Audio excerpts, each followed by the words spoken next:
الحمد للہ رب العالمین والعاقبۃ للمتقین والصلاة والسلام علی سید الانبیاء والمرسلین۔ سنن ابن ماجہ کی روایت ہے، امام البانی رحمۃ اللہ علیہ نے اس روایت کو صحیح قرار دیا ہے۔ سیدنا انس بن مالک رضی اللہ تعالی عنہ بیان فرماتے ہیں کہ رسول اللہ صلی اللہ علیہ وآلہ وسلم نے ارشاد فرمایا، ان للہ اہلین من الناس، کہ لوگوں میں سے کچھ لوگ اللہ والے ہیں۔ قالوا یا رسول اللہ صلی اللہ علیہ وسلم من ہم، صحابہ کرام رضوان اللہ علیہم اجمعین نے کہا، اللہ کے نبی علیہ الصلوۃ والسلام وہ کون لوگ ہیں جو اللہ والے ہیں؟ آپ نے فرمایا، ہم اہل القرآن، وہ اہل قرآن ہیں، اہل اللہ و خاصتہ، وہ اللہ والے ہیں اور اللہ کے خاص بندے ہیں۔ تو یہاں پر فضیلت ہے ان لوگوں کی جنہوں نے اپنے آپ کو قرآن مجید کے ساتھ جوڑا ہوا ہے۔ ہمیں زندگی میں روزانہ اپنا کچھ نہ کچھ وقت قرآن کریم کے لیے ضرور نکالنا چاہیے، وہ چاہے تلاوت کے لحاظ سے ہو، وہ اس کے اندر تدبر غور و فکر کے کرنے کے لحاظ سے ہو، یا پھر قرآن مجید کو یاد کرنے کے لحاظ سے ہو۔ یہ سب کے سب اس کے اندر شامل ہے، یعنی جو بندہ جس انداز سے بھی قرآن مجید کے ساتھ جڑتا ہے، اپنا تعلق قائم کر لیتا ہے، وہ اللہ والا ہوتا ہے، اللہ کے وہ خاص بندے۔ اور علماء نے لفظ اہل سے کچھ سمجھانے کے لیے بات کہی ہے کہ انسان اپنے اہل و عیال کس کو کہتا ہے؟ جس کے اندر اس کے عزیز و اقارب، رشتہ دار، بیٹے بیٹیاں، والدین، بہن بھائی، یہ رشتے آتے ہیں، اور وہ اس کے نزدیک انتہائی محبوب ہوتے ہیں۔ انسان کی کوشش ہوتی ہے کہ میں ان کو کوئی تکلیف نہ پہنچاؤں، یا ان میں سے کسی کو تکلیف کے اندر دیکھتا ہے تو پھر وہ برداشت نہیں کرتا۔ تو اسی طرح یعنی کہ وہ لوگ جو قرآن مجید کے ساتھ اپنے آپ کو جوڑ لیتے ہیں، وہ بھی اللہ کے خاص بندے ہو جاتے ہیں۔ اللہ رب العالمین پر ان کی پھر خاص رحمت ہوتی ہے، اللہ رب العالمین پھر ان کی حفاظت کرتے ہیں، اللہ تعالیٰ ان کو توفیق بھی دیتے ہیں، کیونکہ وہ جس انداز میں اپنے آپ کو پھر وہ وقف کرتا ہے انسان، اگر حفظ کے لیے تو اللہ تعالیٰ اس کے اندر آسانی کرتے ہیں، فہم کے لیے قرآن سمجھنے کے اندر وہ اگر جاتا ہے تو اللہ تعالیٰ اس کے اندر اس کو فہم عطا کرتے ہیں، فقاہت اللہ تعالیٰ عطا کرتے ہیں اس کو۔ اگر وہ قرآن کریم کی تلاوت کرتا ہے تو اللہ تعالیٰ اس کی زبان کے اوپر وہ کلمات آسانی سے ادا کروا دیتے ہیں۔ تو یہ حدیث بیان کرنے کا مقصد صرف وہی تھا کہ جو پیچھے کہا گیا تھا کہ جی کوئی نہ کوئی حدیث کبھی سنا دیا کریں، تاکہ قرآن مجید کے ساتھ ہمارا جو تعلق ہے اس حوالے سے بھی ہمیں پتہ لگے، اور جو ہم یہ وقت دے رہے ہیں، یہ وقت ہمارے لیے کتنا قیمتی ہے، اور پھر یہ وقت جو چند لمحات ہم دیتے ہیں زندگی، یعنی کہ آپ 24 گھنٹوں میں سے مثال ہے ہم آدھا گھنٹہ دے رہے ہیں، ٹھیک ہے، تو یہ آدھے گھنٹے میں اگر ہم اللہ کے قریب ہو جائیں، اللہ رب العالمین کے نزدیک ہو جائیں، اللہ تعالیٰ کے خاص بندے بن جائیں، تو اس سے بڑھ کر انسان کے لیے اور کوئی مقام نہیں ہے۔ آئیے سبق شروع کرتے ہیں۔ اعوذ باللہ السمیع العلیم من الشیطان الرجیم من ہمزہ ونفخہ ونفثہ، بسم اللہ الرحمن الرحیم۔ الذین ينفقون فی السراء والضراء، الذین وہ لوگ جو ينفقون خرچ کرتے ہیں، فی السراء خوشی میں، والضراء اور تکلیف میں، والکاظمین الغیظ اور پی جانے والے ہیں غصے کو، والعافین اور درگزر کرنے والے ہیں عن الناس لوگوں سے، واللہ یحب المحسنین اور اللہ تعالی محبت کرتا ہے نیکی کرنے والوں سے، والذین اور وہ لوگ اذا فعلوا جب وہ کر لیں، فاحشۃ کوئی بے حیائی، او یا ظلموا وہ ظلم کرتے ہوں، انفسہم اپنی جانوں پر، ذکروا اللہ تو یاد کرتے ہیں اللہ تعالیٰ کو، فاستغفروا پس وہ بخشش مانگتے ہیں، لذنوبہم اپنے گناہوں کی، ومن یغفر الذنوب اور کون بخشتا ہے، الذنوب گناہوں کو، الا اللہ سوائے اللہ تعالیٰ کے، ولم یصروا اور نہیں وہ اصرار کرتے، نہیں وہ ڈٹتے، علی اس پر، ما فعلوا جو انہوں نے کیا، وہم یعلمون اور اس حال میں کہ وہ جانتے ہیں۔ اولئک جزاؤہم مغفرۃ من ربہم، اولئک یہ لوگ ہیں، جزاؤہم ان کی جزا، ان کا بدلہ، مغفرۃ عظیم بخشش ہے، من ربہم ان کے رب کی طرف سے، وجنات اور باغات ہیں، تجری من تحتها الانہار بہتی ہیں اس کے نیچے سے نہریں، خالدین فیہا ہمیشہ ہمیشہ رہنے والے ہیں اس میں، ونعم اجر العاملین اور کتنا اچھا اجر ہے عمل کرنے والوں کا۔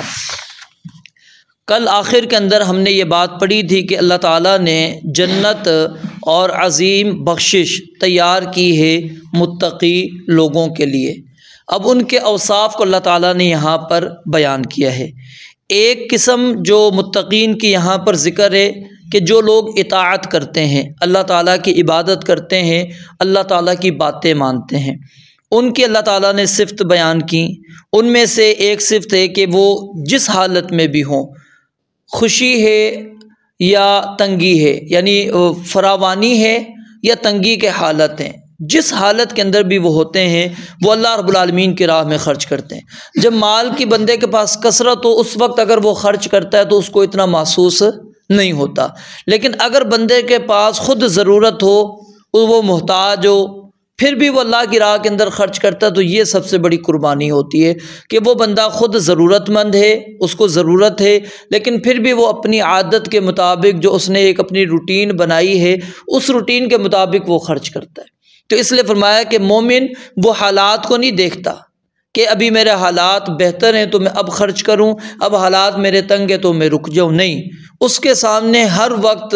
وہ حالات ہوتے ہیں، غرباء، فقراء، مساکین، محتاج جو ضرورت مند ہے وہ ہمیشہ اس کی آنکھوں کے سامنے ہوتے ہیں، وہ ان کو اوجھل نہیں رکھتا، وہ اپنے حالات کو پس پش ڈال دیتا ہے۔ اور جب بندہ اس انداز کے اندر زندگی گزارتا ہے تو پھر وہ ایثار والی کیفیت بھی پیدا ہوتی ہے۔ وہ جو ایثار کی مثال ہے وہ اسی طرح آتی ہے کہ بندے کی ضرورت ہوتی ہے لیکن بندہ پھر بھی کسی اور کو ترجیح دے دیتا ہے اپنے آپ پر۔ تو فرمایا کہ اہل ایمان وہ ہر حال میں متقین خرچ کرتے ہیں، وہ خوشی ہو یا تنگی ہو، مصیبت ہو، تکلیف کے اندر ہو یا فراوانی، جس طرح بھی ہو وہ اللہ کی راہ میں خرچ کرتے ہیں۔ اور دوسرا والکاظمین الغیظ کہ غصے کو پی جاتے ہیں، مطلب کیا ہے کہ وہ قدرت رکھتے ہیں، طاقت رکھتے ہیں سزا دینے پر، اپنا وار کرنے کے اوپر، لیکن پھر بھی وہ کیا ہے، کاظمین، اپنے غصے کو پی جاتے ہیں، کوئی وار نہیں کرتے، کوئی مد مقابل کو آگے کوئی جواب نہیں دیتے۔ اور یہ صفت بڑی مشکل سے انسان کے اندر پیدا ہوتی ہے، اور جس کے اندر اللہ تعالیٰ یہ صفت پیدا کر دیں پھر یہ بردباری، حلم اس کے اندر پیدا ہو جاتا ہے۔ اور پھر یہ کاظمین الغیظ اس کا تعلق صرف کیا ہے، اپنی ذات کے ساتھ ہے، اللہ کی ذات کے ساتھ نہیں ہے۔ وہاں پر غصہ نہیں پینا، اللہ کی ذات کے اندر غصہ نہیں پیتے، وہاں تو اللہ کی ذات کے اندر، یعنی ایک بندہ ہے شرک کر رہا ہے، کفر کر رہا ہے، آپ اس کو سمجھا رہے ہیں، نہیں باز آ رہا، پھر آپ اس سے نفرت کر رہے ہیں، تو یہ اب غصہ جو آپ کر رہے ہیں یہ کس کے لیے کر رہے ہیں؟ اپنی ذات کے لیے نہیں، اللہ کے دین کے لیے، اللہ رب العالمین کی غیرت کے اندر آ کر آپ کر رہے ہیں۔ اب مثال ہے کل 25 دسمبر ہے، عیسائیوں نے کرنا ہے، اپنی کرسمس منانی ہے، اب ہمارے کچھ مسلمان تعلق جوڑنے کے لیے وہ کیا کہتے ہیں، جی میری کرسمس۔ یہ جملہ کہنا کیا ہے، آپ کا عقیدہ چاہے ہو کہ اللہ رب العالمین کی اولاد نہیں، جب آپ نے یہ جملہ کہہ دیا تو آپ نے گویا کہ اس عقیدے کو تسلیم کر لیا۔ ہم اتنی کیوں آگے تک چلے جاتے ہیں کہ جی کہ ان کی وہ چیزیں جو اللہ رب العالمین قرآن مجید کے اندر فرماتے ہیں، یہ اتنی بڑی بات ہے کہ اگر یہ آسمان کے اوپر جائے اور زمین پر آئے تو آسمان پھٹ جائیں، زمین شق ہو جائے، پہاڑ ریزہ ریزہ ہو جائے کہ ان دعوا للرحمن ولدا، کہ وہ رحمان کے لیے اولاد بناتے ہیں، اور پھر ہم اس کے اندر ان کو مبارکباد دیں، ان کے ساتھ شریک ہو کر ہم کیک کاٹیں، ان کی اس خوشی کے اندر شریک ہو جائیں، یہ بالکل غلط ہے، اس سے بالکل اجتناب کرنا چاہیے۔ ایسی خوشیوں کے اندر شریک نہیں ہونا چاہیے جو خاص ان کی مذہبی ہوں، اور پھر خاص طور پہ اللہ رب العالمین کی ذات کے بارے میں ان کا یہ عقیدہ اور نظریہ ہو کہ عیسیٰ علیہ السلام اللہ کے بیٹے ہیں اور ان کی ولادت ہوئی ہے، اللہ کے ہاں بچہ ہوا ہے۔ تو آپ اس کے اندر شریک ہو جائیں تو گویا کہ پھر آپ بھی ان کے ساتھ ہیں۔ تو یہ اس طرح کی میں بندہ کیا ہے اپنے غصے کو نہ پیے۔ والعافین عن الناس، اور لوگوں سے درگزر کرنے والے، یعنی لوگوں سے درگزر کرنا کیا ہے، کوئی بندہ آپ کو کوئی حق آپ کا تھا، ٹھیک ہے، وہ نہیں دے رہا، آپ درگزر کر دیتے ہیں، یا آپ کو کے اوپر الزام بہتان اس نے لگا دیا لیکن پھر بھی آپ اس سے درگزر کر رہے ہیں، ٹھیک ہے، یہ والعافین عن الناس کے اندر آتا ہے۔ واللہ یحب المحسنین، تو اللہ تعالیٰ ایسے محسنین، کیونکہ یہ احسان کے درجے پر عمل ہیں سارے کے سارے، جو تنگی کی حالت میں خرچ کر رہا ہے، ٹھیک ہے، اسی طرح غصہ پی رہا ہے اور لوگوں سے معاف کر رہا ہے، درگزر کر رہا ہے، تو اللہ تعالیٰ کہہ رہے ہیں یہ بڑے احسان والے درجے پر انسان پہنچا ہے، تو ایسے لوگوں سے اللہ تعالیٰ بھی محبت کرتے ہیں۔ اور دوسری صفت اللہ رب العالمین نے متقین کی بیان کی کہ جو گناہ کرتے ہوں۔ اب یہاں پر غور کریں، ہم گناہ گار کو پیچھے ہٹا دیتے ہیں کہ جی اس کے اندر گناہ موجود ہے، ہم کہتے ہیں کہ یہ گناہ گار ہے، اس نے یہ گناہ کیا، یہ اللہ کا بندہ نہیں ہے، یہ مومن نہیں ہے، یہ متقی نہیں ہے۔ اللہ تعالیٰ ان کو متقیوں کے اندر شمار کر رہا ہے، اللہ تعالیٰ نے ان کو متقین سے نکالا نہیں، متقین کے اندر ہی اللہ رب العالمین نے ان کو شمار کیا۔ اور سورہ الحجرات کے اندر آپ پڑھتے ہیں مسلمان آپس میں لڑتے ہیں، ٹھیک ہے، حالانکہ لڑنا اسلام نے کیا کہا ہے، قتالہ کفر، کفر کا کام ہے، لیکن اس کے باوجود اللہ تعالیٰ ان کو کیا کہتے ہیں، وہ آپس میں بھائی ہیں۔ تو اصل میں اسلوب قرآن کریم کے سمجھنا چاہیے ہمیں کہ مسلمان آپس میں اگر دست و گریبان بھی ہو جاتا ہے، مسلمان کوئی گناہ بھی کر لیتا ہے، پھر بھی وہ مسلم ہے، پھر بھی وہ مومن ہے، پھر بھی وہ متقی موجود ہے، اس کے اندر یہ صفت موجود ہے۔ ہاں، نبی علیہ الصلوۃ والسلام نے فرمایا جب وہ گناہ کر رہا ہوتا اس وقت وہ مومن نہیں ہوتا، یعنی زانی جب زنا کر رہا ہے اس وقت مومن نہیں ہے، اس وقت وہ بدکار ہے، چور جب چوری کر رہا ہے اس وقت وہ بدکار ہے، شرابی جب شراب پی رہا ہے اس وقت وہ کیا نام ہے، شرابی ہے، اس نے گناہ کا کام کیا۔ لیکن جب اس نے کر لیا، پھر نبی علیہ الصلوۃ والسلام نے فرمایا جب وہ کرنے لگتا ہے گناہ تو انسان کے جسم سے اللہ رب العالمین کیا ہے، ایمان کو نکال کر سائبان کی طرح اس کے اوپر رکھ دیتے ہیں، اور جب بندہ گناہ سے فارغ ہوتا ہے پھر ایمان کمی کے ساتھ اس کے دل کے اندر دوبارہ آ جاتا ہے، یعنی ایمان دوبارہ ہوتا ہے، مومن ہی ہے بندہ، لیکن گناہ اس سے ہوا، جب اس نے گناہ کیا اس وقت وہ مومن نہیں تھا، اس وقت نکل گیا۔ تو اصل یہی اہل السنہ والجماعت کا عقیدہ ہے کہ ایمان بڑھتا بھی ہے، ایمان کم بھی ہوتا ہے۔ بڑھے گا کیسے؟ آپ اطاعت والے کام کریں گے، عبادات کریں گے، آپ کا ایمان بڑھتا چلا جائے گا۔ اگر آپ نافرمانی کریں گے آپ کا ایمان گھٹتا چلا جائے گا، اور جتنی زیادہ گناہ کرتے چلے جائیں گے پھر ایک وقت ہو سکتا ہے ایسا بھی آ جائے کہ ایمان بالکل انسان کے اندر سے ختم ہو جائے، وہ کیفیت آ سکتی ہے۔ تو یہاں پر اللہ رب العالمین نے فرمایا اذا فعلوا فاحشۃ، اب فاحشہ کوئی چھوٹی برائی کو نہیں کہتے، کبیرہ گناہ کو کہتے ہیں، کبیرہ گناہ کا وہ ارتکاب کرتے ہیں۔ اور یہاں سے یہ بات بھی ثابت ہو گئی کہ اہل سنہ کا یہ عقیدہ بھی ہے ہمارا کہ جو کبیرہ گناہ کا مرتکب ہے وہ ابدی جہنمی نہیں ہے، ہمیشہ کا جہنمی نہیں ہے، اللہ تعالیٰ کی مرضی ہے، اس کو چاہے عذاب دیں چاہے اللہ تعالیٰ معاف کر دے، اگر وہ جہنم میں گیا تو ایک نہ ایک وقت اللہ تعالیٰ اس کو ضرور نکالیں گے، ابدی جہنمی نہیں ہے کبیرہ گناہ کا مرتکب، ٹھیک ہے، تو کبیرہ گناہ کا مرتکب ابدی جہنمی نہیں ہے۔ تو یہاں پر فاحشۃ کا لفظ اللہ تعالیٰ نے ذکر کیا، وہ کبیرہ گناہ کا ارتکاب کر رہا ہے، او ظلموا انفسہم، یا وہ اپنے آپ پر ظلم کرتا ہے۔ اپنے آپ پر ظلم کیسے انسان کرتا ہے؟ کیونکہ یہ زندگی جو اللہ تعالیٰ نے ہمیں دی ہے یہ امانت ہے،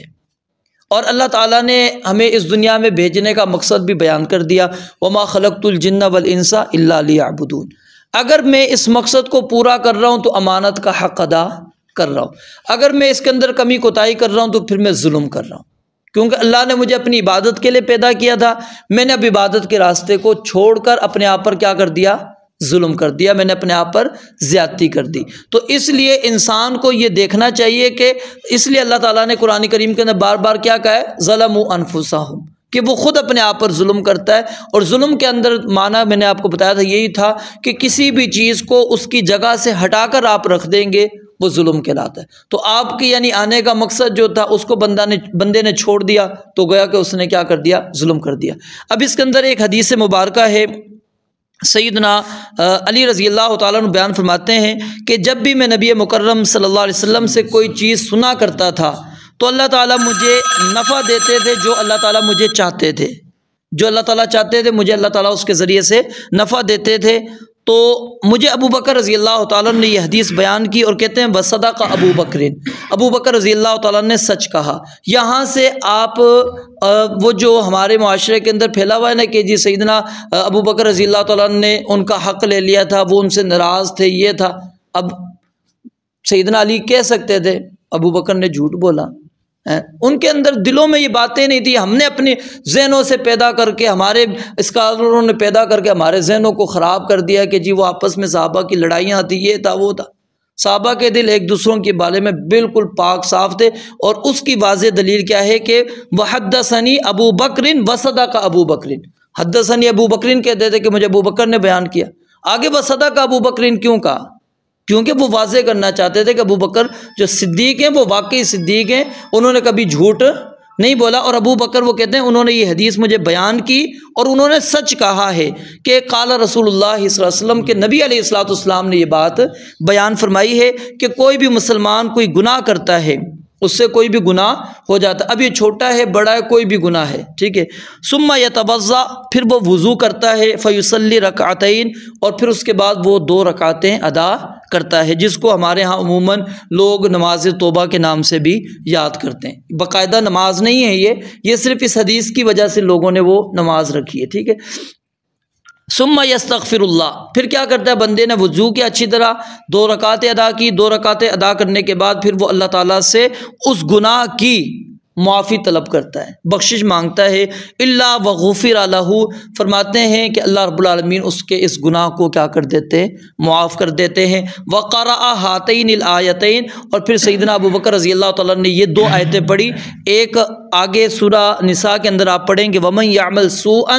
او یظلم نفسہ ثم یستغفر اللہ یجد اللہ غفورا رحیما، کہ جو کوئی برائی کا ارتکاب کرتا ہے یا اپنے آپ پر ظلم کرتا ہے پھر اللہ تعالیٰ سے وہ استغفار کرتا ہے تو اللہ تعالیٰ کو غفور رحیم پائے گا۔ اور دوسری آیت انہوں نے آل عمران کی یہ والی آیت پڑھی والذین اذا فعلوا فاحشۃ او ظلموا انفسہم، تو یہ آیت پڑھ کے انہوں نے یہ استدلال کیا کہ رسول اللہ صلی اللہ علیہ وسلم نے جو یہ بات بیان فرمائی کہ جب بھی گناہ ہو جائے تو انسان کیا ہے فوراً اللہ کی طرف رجوع کرے۔ تو متقین کی جو صفت ہے وہ صرف کیا ہے، یہ نہیں ہے کہ فحاشی ہو گئی، برائی ہو گئی یا ظلم کر بیٹھے تو وہ بھول گئے، نہیں، ذکر اللہ، اللہ یاد آ گیا۔ اللہ یاد کیسے آیا؟ بندے کو ظاہر ہے جب بندہ گناہ کر رہا ہوتا ہے اس وقت اس کو اگر احساس اسی وقت ہو جائے تو وہ چھوڑ دے، کیونکہ شیطان اس وقت اس کے اوپر غالب آ چکا ہوتا ہے، انسان بھول چکا ہوتا ہے۔